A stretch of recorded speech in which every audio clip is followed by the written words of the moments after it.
Inspiring interviews with today's top landlords. This is the Rental Income Podcast. And now, Dan Lane. Shay, there's a lot of different ways to finance rental properties. How did you do it? Hi, Dan. Yes, so I evolved in financing strategies over time. I started out using the house hacking strategy.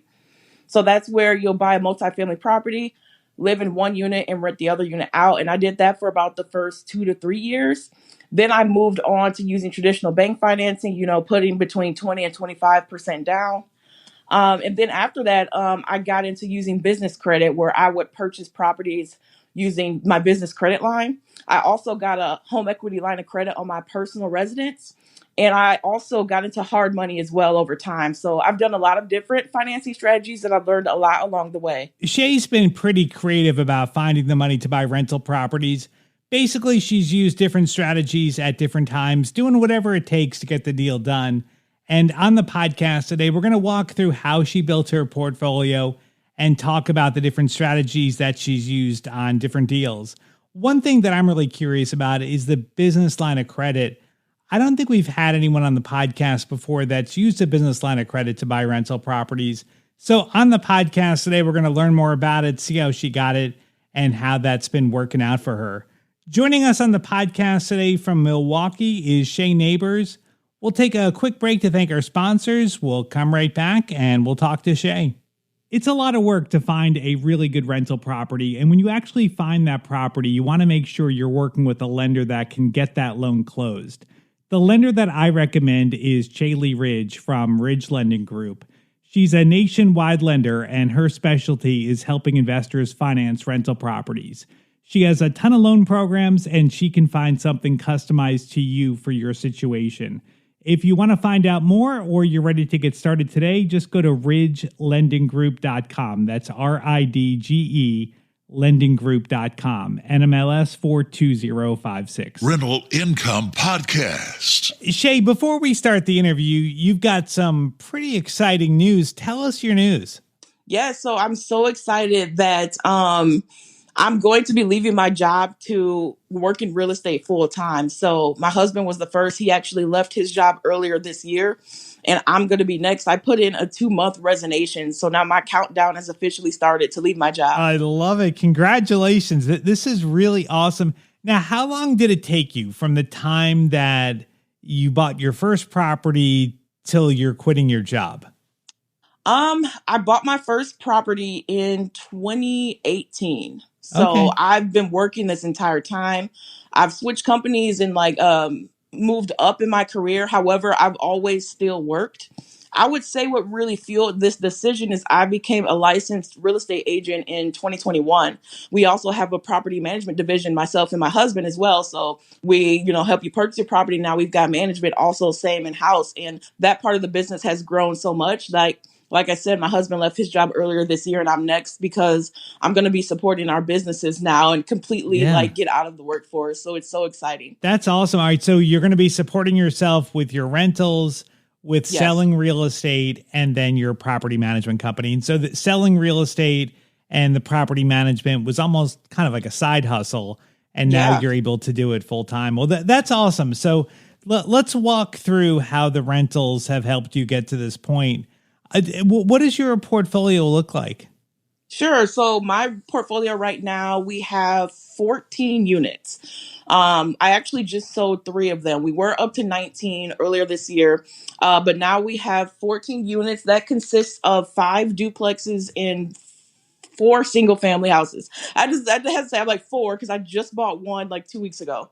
So, so that's what it looks like right now. And is there a certain type of property or I guess certain area that you like buying in? Yeah, absolutely. Okay. So I right now live in the area in which I invest. So I own 2 houses within 2 blocks of my primary residence right now.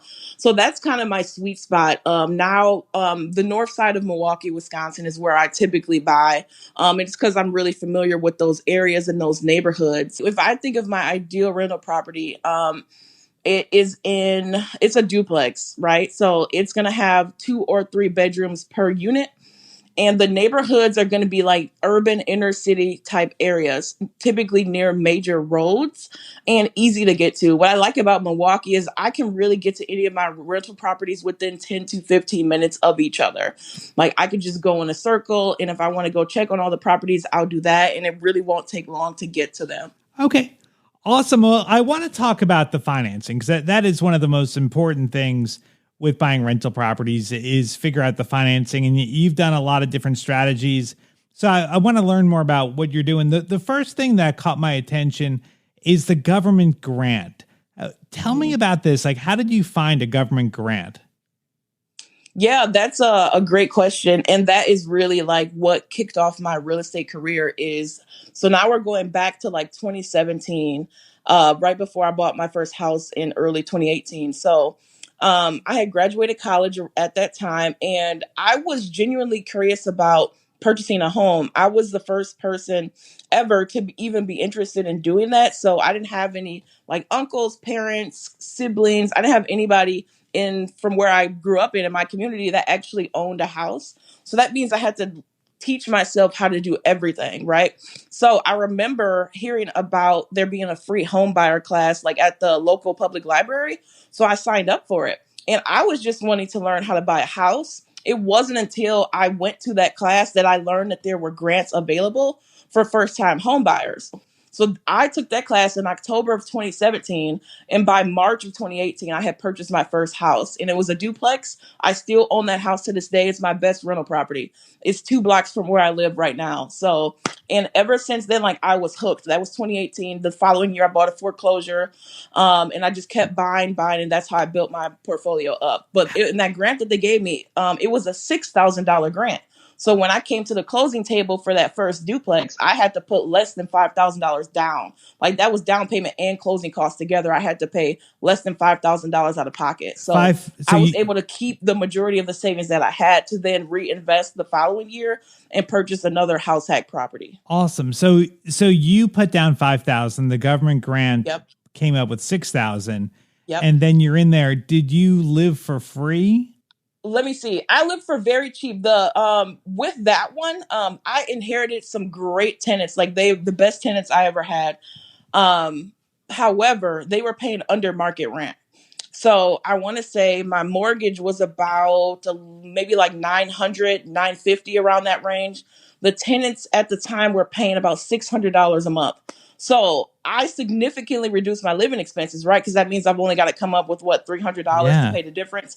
However, market rent for a unit of that size at the time was significantly more than that. Yeah, I mean that's house hacking I think is the greatest way to get started. So you got in there with a little bit of money, and then now your living expenses are very low because your tenant is paying the rent. So were you able to save more money then? Yeah, I absolutely was to save more money. And I'm so glad because that first rental property went great. Like it was awesome.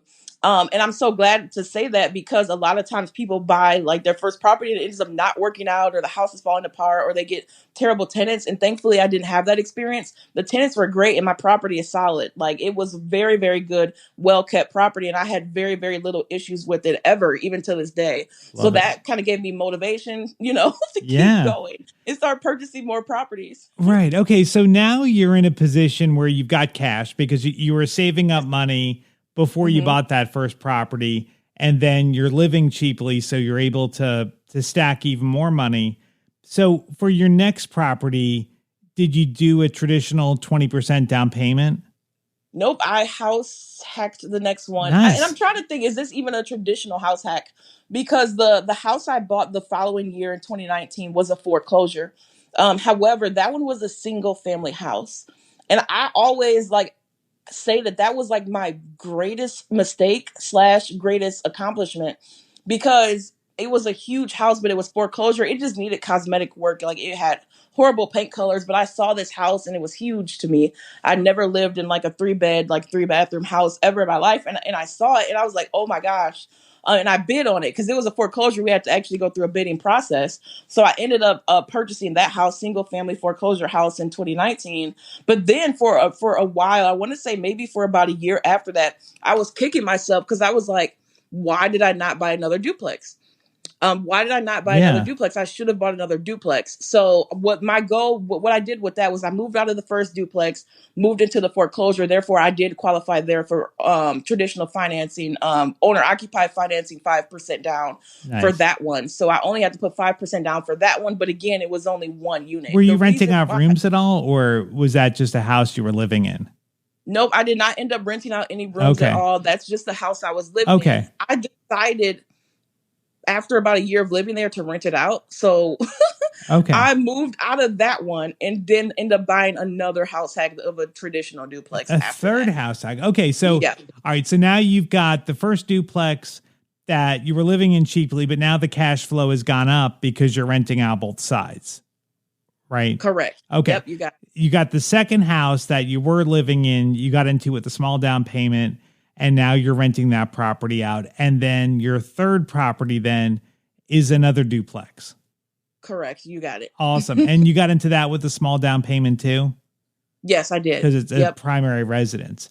Mm-hmm. Awesome. So then did you house hack again, or was that it after 3 properties? We actually did house hack again. Oh, wow. Okay. But this was my fiance, who is now my husband. He was my fiance at the time. We decided for him, before we got married, we wanted to keep our finances separate, and I wanted him to go through the same class I did so that he would qualify for the grant. Yeah. So he did that. And then he got his own house hack, and we moved into his house together. Awesome. And that one is in his name. So that was our, what was that, third or fourth house hack? Yeah. That's your fourth. Okay. That's great. Okay. So then after that, that's when you got into more creative strategies. Yes, absolutely. You got it. And the critical thing about this point was the second house I bought, the foreclosure. This was now we're going into pandemic time, like 2021, 2022 type of time frame. But the foreclosure house I bought ended up basically doubling in value. And Beautiful. That's when I got the home equity line of credit. Like I bought the second foreclosure house for $118,000. And I believe once the pandemic and house appreciation rates skyrocketed, that house ended up being worth about $250,000. Wow. So I was like, immediately, I'm going to get a home equity line of credit, right? I had been reading the Bigger Pockets books, listening to podcasts, listening to Dan Lane's podcast. Like, yeah. So I started to learn about these strategies because I've always been interested in learning and reading and education and real estate investing. So I got the HELOC on that foreclosure. And then that really, I would say, also catapulted my real estate investing because now I'm able to buy, 2 properties within a year. Then I graduated on and buy 3 properties and 4 properties in a year. Right. So, yep. Yeah. I mean, that was smart. I think the other thing you could have done was sell that property and get the equity out. But I think what you did was actually smarter by tapping into that equity, because then you get to keep the house, let it keep appreciating, let it keep cash flowing. But you can use that equity then to buy more property. So I think that was smart. So how many properties did that? So that HELOC then was your down payment for properties, right? Okay. Yep. How many properties were you able to buy with that HELOC? And that's really challenging to say because I started using a lot of these financing tools around the same time. So I got the HELOC and not too long after I started using business credit. So it would depend on the deal at the time. I could use a combination of the HELOC and business credit or a combination of the HELOC and hard money. Okay. So it's really hard. I didn't use just the HELOC to buy 1 or 2. Like I use a combination of all of those strategies to make the deal work, and I would say the HELOC also has been a really great tool for if I am going to purchase a property and like maybe off market, I'll use the HELOC to pay for the earnest money deposit and could use the HELOC as well to finance some of the repairs. If I just want to use the hard money just for the acquisition and no repairs. Right. Because sometimes I like to go on my own schedule too if I'm doing renovation. And sometimes with hard money, they can be really strict about how they do draws and stuff like that. So I'm like, I'll use you guys just to fund the acquisition, but I'll use my home equity line of credit and or business credit to do my own renovation on my own timeline and schedule. So yeah. So tell me about the business line of credit. Like, Sure. how did you get that? Yeah, so I got that. I learned about business credit through another real estate investor that I admire. And she taught me about this business credit where you can build business credit lines using your own personal credit. Well, they would use it based off of your own personal credit score, but when you open up the business credit lines, it'll be in your business name. So, like I said, traditionally, I've always had great personal credit, so it was no issue in getting these business credit lines open at all. And when I opened the business credit lines, it again ended up being that $250,000 range, where now I have about $250,000 in business credit lines. And the cool thing about business credit lines that I had is I had the introductory rate of 0% for like a year or 2 years. So if I were going to use those business credit lines and I'd be smart and strategic about it, I could use it for like a BRRRR method, right? Fund the purchase, acquisition, and then refinance it later, 6 months, and then pay off the business credits in full, and then start using them again. That's smart. So you're using the business credit instead of hard money. Like, so you buy it, you fix it up, and then you refi it then with a traditional lender. After Absolutely. that, and I became my own bank at that point, Right, and right. it's really cool because I was able to get properties a lot faster, because I was at the point where I was a confident investor, so I can buy houses really quickly now. We're talking about 14 days quick, without an inspection and without all of these additional contingencies that come with traditional financing. Because I'm very familiar with like I said, the areas and the properties that I invest in, especially ever since I got the real estate sales license. So I feel confident enough to be able to buy a property off market, cash, in quotation marks, business credit, and then be able to close really quickly without like an inspection and stuff. And you've also used actual hard money. Was that before you had the business line of credit and the HELOC? No, that was about the same time. Okay. All of this stuff now is happening about the same time. So it's just depend on the deal and the time, and also my liquidity, I would say. So I've used a combination of them a lot, and I've used just hard money too before. No, hard money is very expensive. For anyone that doesn't know, this is like a short-term loan, very high interest rate, very high points. Do you feel like almost a pressure when you have hard money that you're paying this high interest rate? Do you feel like a pressure to get things done quickly because it's costing you so much money? Honestly, no, because I have always been very numbers driven. And like when I'm buying a deal, like I do my numbers very conservatively and based off of worst case scenario. And if I know I'm using hard money, like I'm factoring those numbers in, and the deal still has to make sense for me to come out profitable. Like even if hard money, maybe takes a little bit longer or so, but I feel like I'm just a really confident investor, and also my team, like I've been building us up for the last couple of years. Like my husband, he completely handles our renovation and things like that. So I'm very confident in him and able to get things done. I have the job of just figuring out where the money's going to come from when it comes to any of our deals, but I'm not really boots on the ground in the properties as much as I used to. And I'm grateful for that, because that means I've gotten really good at delegation. Right. So when you use your business lines of credit, whether, it's the business line of credit, or I guess this would even apply for the HELOC, is your goal to use that money to fund the purchase, to fund the down payment, fund the repairs, and then get all of that money back when you refinance the loan, so that the line of credit it's then paid off and you can use it again to buy something else? Yep, you got it. Awesome. All right. One thing that I want to hear about is how you got a free house. Yes. Talk to me about this. I think that this sounds too good to be true. Walk me through what happened. Yeah, this is awesome. And this is just recently, like this happened this year in 2024. So I've also, like over the years, I've gotten really good relationships with wholesalers. And if I see a deal that crosses my eye or my desk, like I'm going to go after it. So I remember seeing this 4-property package for sale. It was off market, and a local wholesaler was selling it. And it was a 3 single families and 1 duplex. So they were pretty good. Like they looked good on the inside and exterior. And I'm like, okay, I'm going to go for it. So I bought that in January with the intent to hold all of the properties. I reached out to traditional banks, DSCR, portfolio loans, because at this point we were kind of crossing over from residential, right? Because now it's 5 units instead of 4. So they kept telling me no. I got I want to say at least 10 denials The reason being the property values are too low. Like if they said the individual property values need to be like at least 70,000 and they just weren't worth that. They weren't worth that. I had one that was maybe worth it, but the rest of them I want to say were worth about 60 each, 65. They just weren't they didn't meet the minimum loan qualifications. I was like, oh my goodness, what do I do? Because I was like, now I got to pay the hard money back. I got a 6-month hard money term, so that gives me from January until July to pay them back. So I was like, oh my goodness, I think I'm gonna have to sell the properties. And I was like, because I was like, I can't hold them. I can't have this hard money loan, and I can't get financing for them. So and it was nothing wrong with the houses. They just weren't worth a lot because of the neighborhoods that they were in. So what I ended up doing was I ended up selling 3 of them.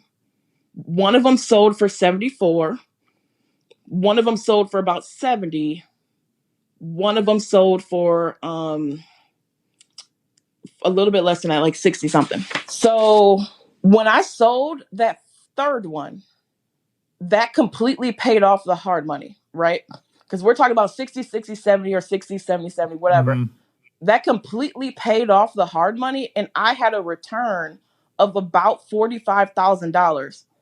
And you got to remember that 4th property is still hanging out there, right? Like that 4th property, when I sold the 3rd, that completely paid off the 3 properties, gave me a return of $45K, and I still got to keep the house that hadn't sold yet, one of the single families. All right, let me make sure I got that right. So you bought 4 houses, yes. You sold off 3 of them, mm-hmm. And when you sold that 3rd house, that was enough money to pay off the loan. So that 4th house is essentially free and clear.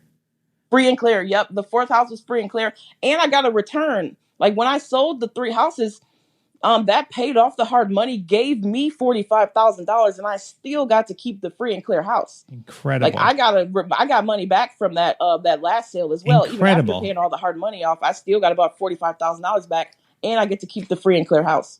Wow. I mean, that is like mind boggling. Like if you could find deals like that all day, I mean, you would have a free and clear portfolio. I mean, that is insane. And I'm in the process of actually refinancing out of that one. It took me a little bit longer, but I did find one lender out of many that is actually going to help me refinance the one free and clear single family house. So this is going to be like a mini burr. So I'm going to pull some more money out of that deal of the free and clear house and use that money to reinvest. If anybody is looking to invest in Milwaukee, or if you're looking for a property manager in that area, reach out to Shay. She would be happy to connect with you. I've got her contact information on the website. You can find it at rentalincomepodcast.com/episode 485. If Shay inspired you and you're looking to buy your first property, or you want to add to your portfolio, reach out to our sponsor, Shay Lee Ridge. She's a nationwide lender. She has a ton of different loan programs, and she can find something that'll work for you in your situation. You can contact Shay Lee at ridgelendinggroup.com, NMLS 42056. Thank you so much for checking out the podcast today.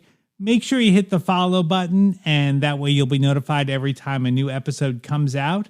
My name is Dan Lane, and this has been the Rental Income Podcast.